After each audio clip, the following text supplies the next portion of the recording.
fabulous location geographically, excellent weather, extremely high quality human resource, fabulous natural resources starting from oil to timber to everything. If I don't handle it properly, if I don't use it for the benefit of the country, that's the problem of the administration or the leadership. Northeast, and not for a moment can be said anything other than an asset.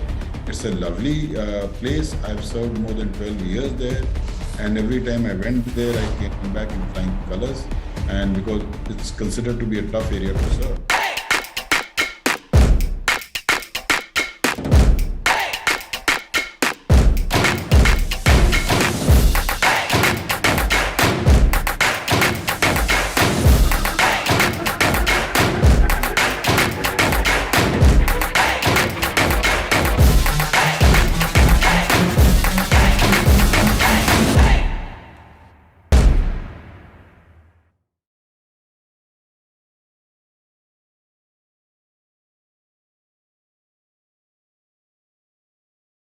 Northeast states of India noted as one of the most attractive places in India.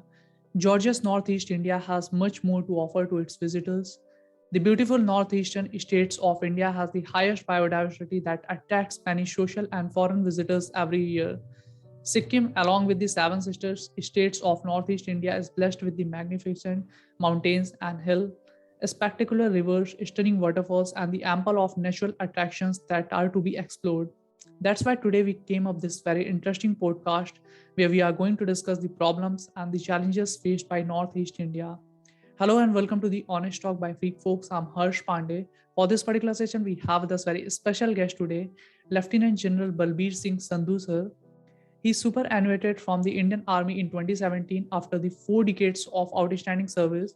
He is the only second officer from his service, the Indian Army Service Corps, to be made Lieutenant General in his staff stream. He embodies a rare combination of an international sportsman and outstanding military professional. As a professional, he was head of his parent service as the Director General of Supplies and Transport, where he was commissioned in December 1978. He also held the appointment of the Director General of Information Technology of Indian Army. He tenanted all coveted command, staff, and instruction appointments during his service. He has served as an instructor at the National Defense Academy Khadakwasla and the prestigious Defense Service College, Wellington, which gives him a flair for speaking and writing. In the field of sports, he played polo for the Army and the Indian Polo Association teams at the international level. He is currently the Vice President of the Indian Polo Association, is on the management of Delhi Golf Club. He is also advisor to the Presidential Equitation Foundation of India, and he has been awarded with Ati Vishisht Seva Medal and Vishisht Seva Medal for his distinguished service and contribution to the organization. And ladies and gentlemen, let me tell you, his profile has so many things, so many glories, which I won't be able to show in next few minutes. But I'm pretty sure in this conversation, we are going to learn a lot from him. So first of all, sir, I welcome you to in this session. Thank you so much for joining and agreeing to share your thoughts with us. Thank you so much for inviting me. Thank you, sir. It's our pleasure. And I'd love to be part of any discussion on the topic of Northeast India. Thank you, sir. It's our pleasure too. So moving to the topic of today's session, which we have chosen is economic potential of Northeast India, an asset or threat.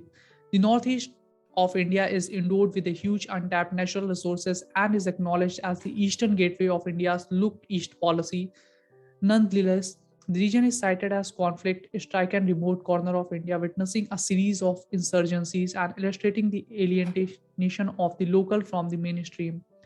Although the causes of insurgency in the region have been primarily political and the ambiguity related to the economic potential has added fuel to the turmoil. So my very first request to you is please explain to our viewers the economic potential of Northeast India. Northeast India, in fact, was very strategically or very economically well located prior to independence. In fact, the per capita income of Assam that time, prior to independence, was higher than the national average. However, right now it's almost 20 or 30% less than the national average. So what made this economic potential not be realized? Basically, it was the partition. Northeast part of India, current Northeast, was connected to an economic centers like Kolkata via the present-day Bangladesh, which was part of India at that time. So it had very well-developed waterways. The British exploited a lot of tea and oil from there. Unfortunately, they developed the infrastructure which was suited to them to exploit the economic potential, that is tea and oil. However, post independence, these connectivity having been cut, this became a kind of landlocked area comprising of 7 states connected to rest of India just through the Siliguri corridor, whereas it has 5,600 kilometers border with neighboring countries, which means China, Bangladesh. We'll talk about it later. So connectivity is the single source of economic movement or economic potential being realized. So to my mind, it has the best natural resources. It has got the top class biodiversity. It has agro potential of exotic varieties. You get the best kiwis there, the best oranges there, the best spices in the country are produced in Northeast. But for lack of marketing, for lack of formal development of each agro sector, it has unfortunately not realized its potential. And post I would even say, probably since it doesn't send too many members of parliament to the parliament, the problems of Northeast were not brought out at the national level for very long.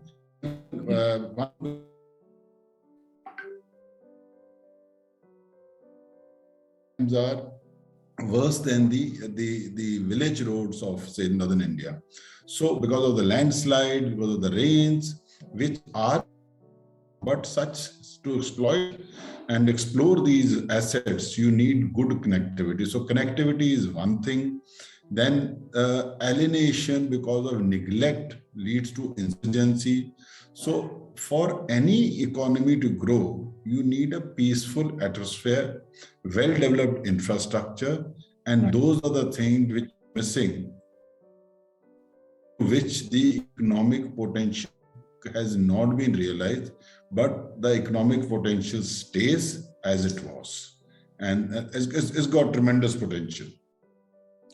Indeed, sir. I think you have actually very beautifully covered the economic potential of Northeast India. So my next request to you is, because we have seen is that moreover the region remain isolated from the rest of the country and has not been able to attract investors or produce skilled labor and entrepreneurial resources.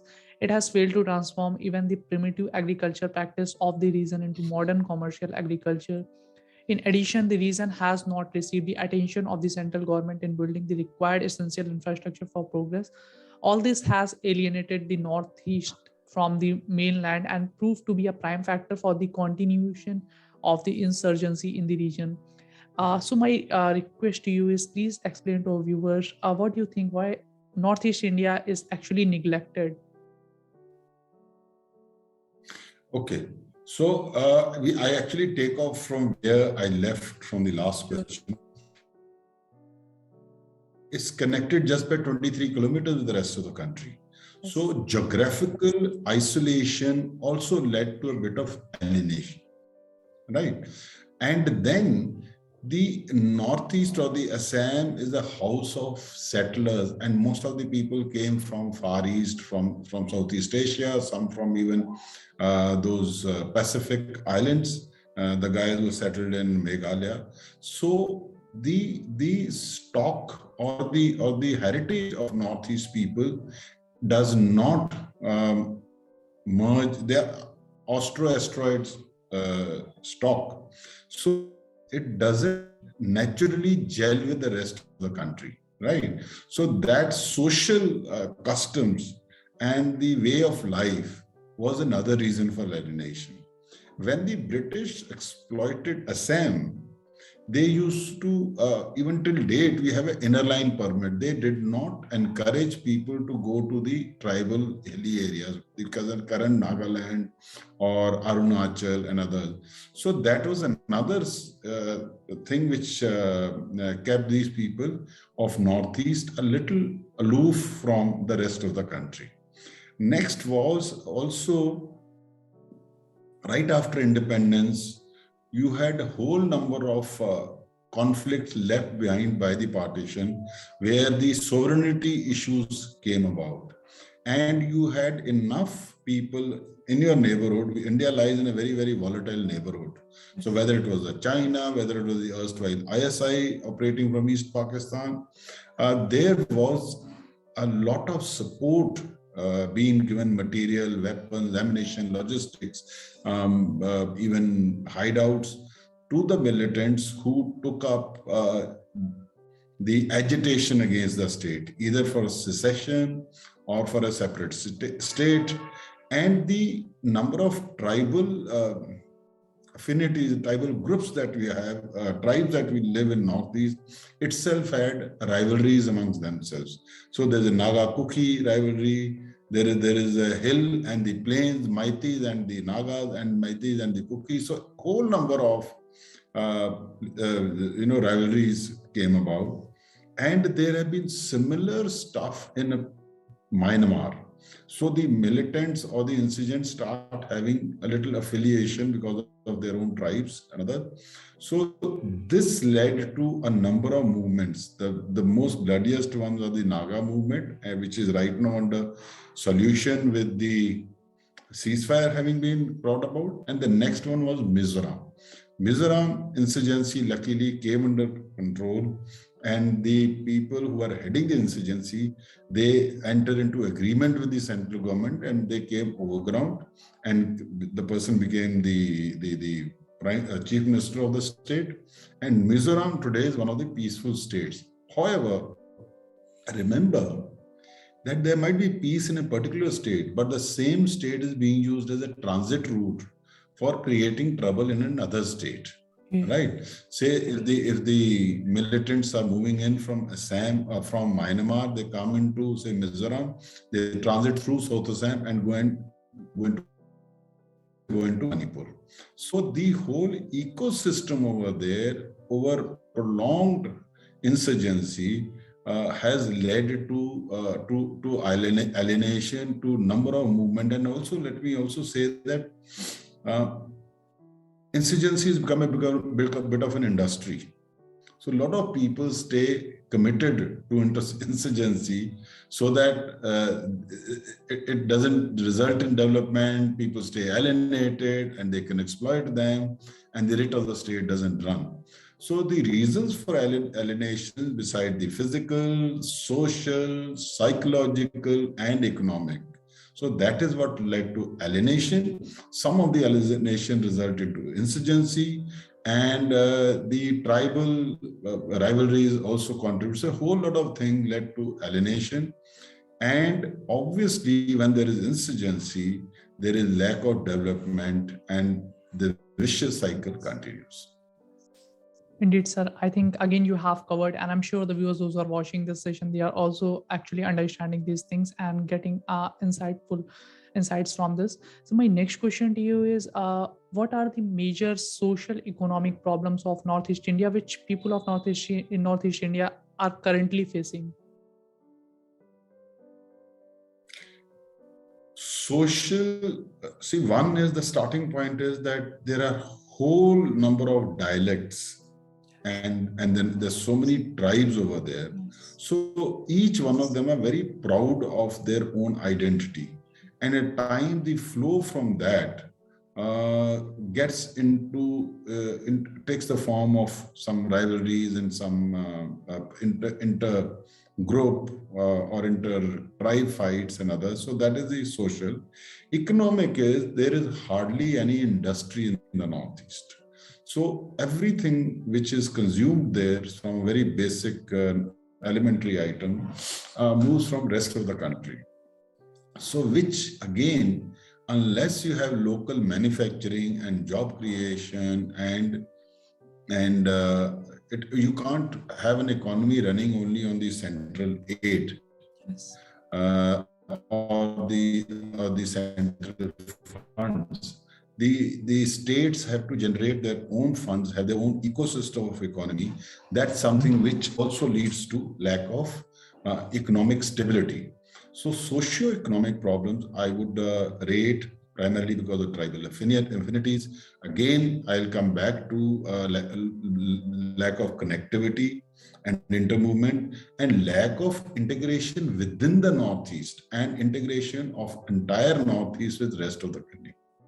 I would go a step further that in the global village concept, probably something which the government is doing now, we would have to have more interaction, more affiliation, more cooperation with the countries which are neighboring, say Nepal, Bhutan, with whom we have wonderful relations, and Bangladesh, through whom we can approach the rest of the Southeast Asia, Myanmar's instability again creates problems for the Northeast and for the states like Manipur and Nagaland, which are neighboring.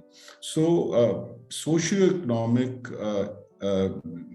integration of Northeast or socio-economic fault lines of Northeast originate a lot from geopolitical reasons and the tribal rivalries. Indeed, sir. As you have mentioned that industrialization is the reason has not developed successfully, and even small scale industries have not been able to feasible due to lack of adequate economic infrastructure like transportation, communication, and market accessibility. The reason economically remain primarily agriculture. Primitive forms practice of slash and burn and shifting cultivation are still practiced in many hills areas, while traditional single crop farming in the plain continues.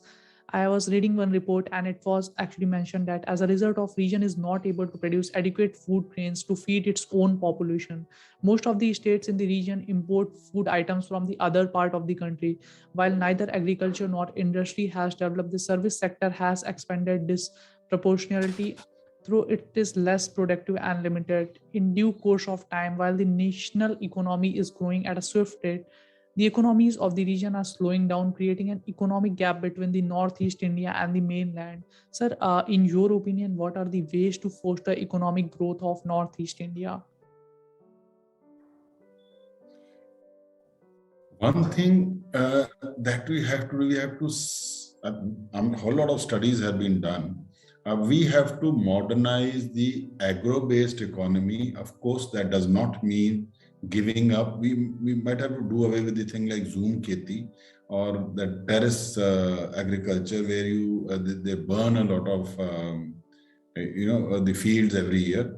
But however, one sector which can really be modernized is the exotic varieties of agriculture produce, that is fruit, medicinal plants, etc., because the flora and fauna of that place permits growing all this. So you need modern agriculture. Second is, if you produce it there, you need ways and means to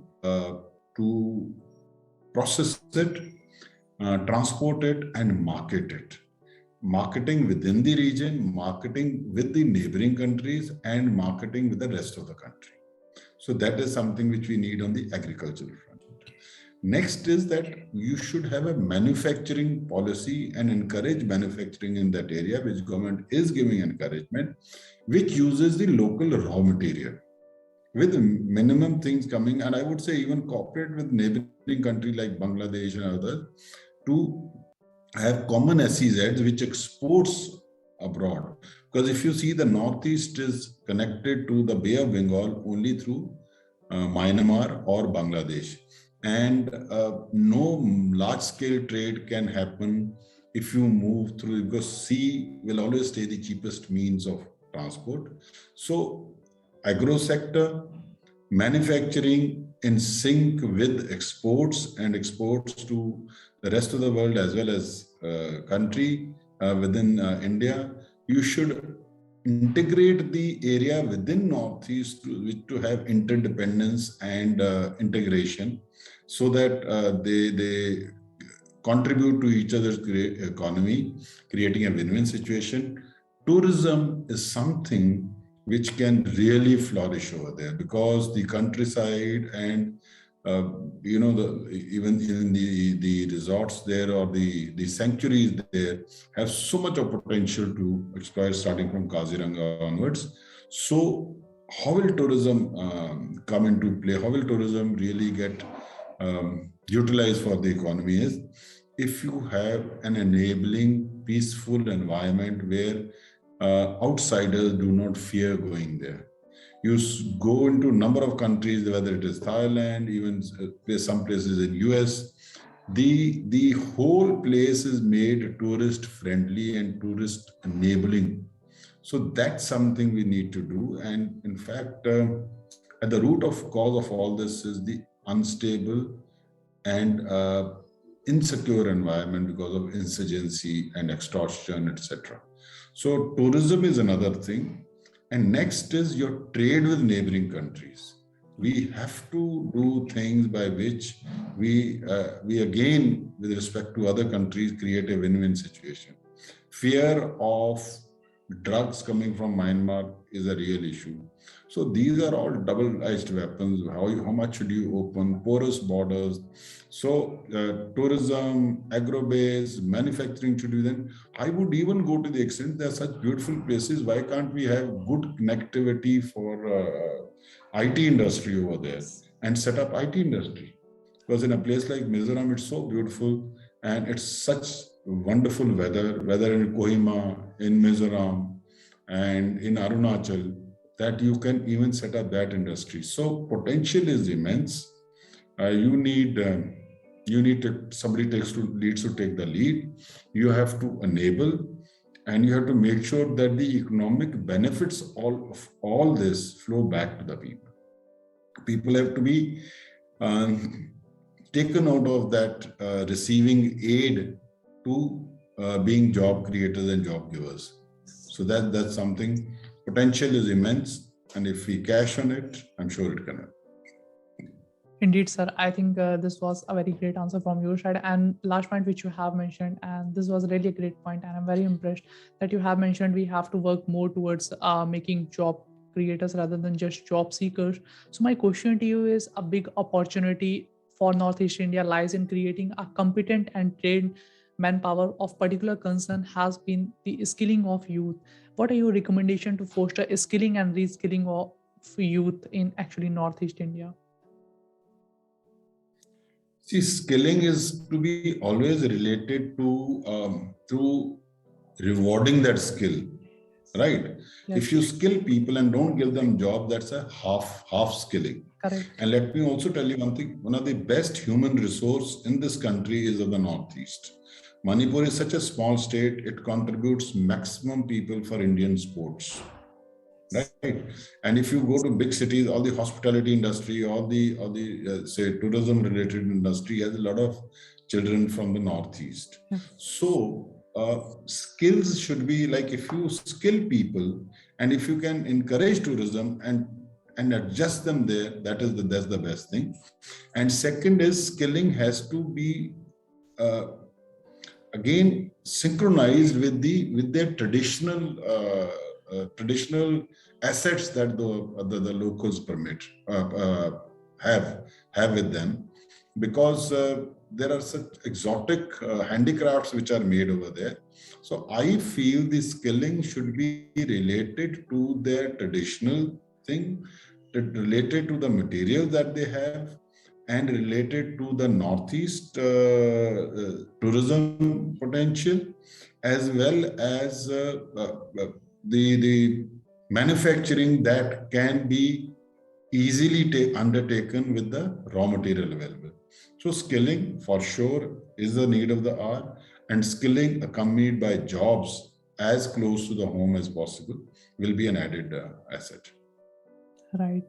And indeed, sir, I can say there's a lot more to learn from you, but today I don't want to take too much of your time. So moving to my last question of this session, or rather, actually, this is a very clear, and this is the topic of also this session. The question is, in your opinion, what is Northeast India is an asset or threat? See, Northeast India for sure is an asset. Northeast, as I said earlier, it is a fabulous location geographically, excellent weather, extremely high quality human resource, fabulous natural resources starting from oil to timber to everything. If I don't handle it properly, if I don't use it for the benefit of the country, that's the problem of the administration or the leadership. Northeast, not for a moment can be said anything other than an asset. It's a lovely place. I've served more than 12 years there, and every time I went there, I came back in flying colors. And because it's considered to be a tough area to serve, Northeast, for sure, without any doubt, is one of the biggest assets of this country, and we can use it as an engine for Indian growth, as a launch pad for India's Act East policy, and as a message giver to the Southeast Asia and other countries of the SAARC who are neighboring there. You would be glad to know, or you would be, whatever, I won't call it surprised to know, that more than 30% or one third of the India's borders are from Northeast, right? Like I said, 5,600 kilometers is with the neighboring country. So any border with a neighboring country can always be used as an asset to enhance business. So for sure, Northeast is an asset for the country. Indeed, sir. I think we are actually hopefully convinced the masses that Northeast India has always been an asset for India. And thank you so much, sir, for joining and giving your important time. It was a kind of a healthy discussion with you over the topic. We look forward to conduct more such session with you in future. And thank you so much, sir. Thank you. Thank you so much. Pleasure. Thank you, sir. Thank you, sir. Bye. On the ground is where I stand. Never give up, that was always the plan. It's so cold outside, I'm alone, I'm alright. It's so cold outside, I'm alone.